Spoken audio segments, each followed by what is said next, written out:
So right behind me we have the ZB-RS. It's a passenger three-wheeler. It's your tuk-tuk that went to private school. So this particular product, it's pure electric. It gives you about 100 kilometers of range from a single charge. You charge it from your normal wall socket, one phase or two phase. And then further to that, it's the safest vehicle in its class globally. So started 8 years ago. We are able to position ourselves in the perfect way with Tshwane Economic Development Agency in terms of it propelling us into the markets we are trying to gain access to. So the investments don't only come from a monetary perspective, but also come with skills. So that is what we are hoping to get from these relationships, which we're obviously nurturing here.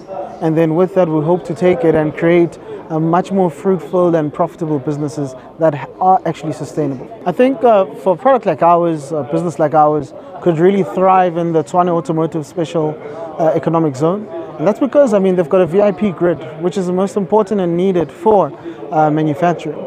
And then number two, it's all about creating employment within those immediate communities.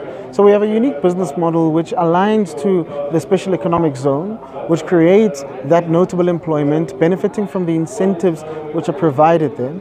And then further to that, we also have a reach and repeat model, which can also expand in different ways within other special economic zones. Because again, I mean, they're very distanced from from cities or people.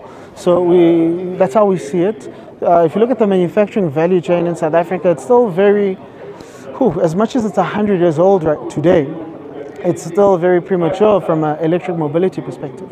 So we are the front runners, we're the catalysts of this industry in ensuring that we develop it. So it's not just skills transfer, skills development, but it's also preparing the environment. So in all that we're doing a lot of work in all these different cardinal pillars that we've created for our business. I mean, I formulated a business model which was around transportation as a service, business model innovation, and clean energy. So that, I mean, I remember trying to think, can I actually call an Uber from where I am, or can I call a meter taxi? And can everybody else do it? And I realized that no, they can't. Well, they can, but it's expensive. So I had to start the problem from understanding people and then develop it into a business. And eventually I partnered up with companies in Sweden, with a company in Sweden which helped me get to where I am with the product, bringing it in to the country. And then eventually over time we've been bootstrapping the company, getting it to where it is, getting new investors to also believe in the product, believe in the business. And hopefully we're also trying to get the government itself, because the government of South Africa has literally, since 1924, when the first assembly line was created for a certain, I forgot which product it was always backed by the government. So for South Africa to see its own South African vehicle, its own South African product, it needs the government. It doesn't come from the private sector.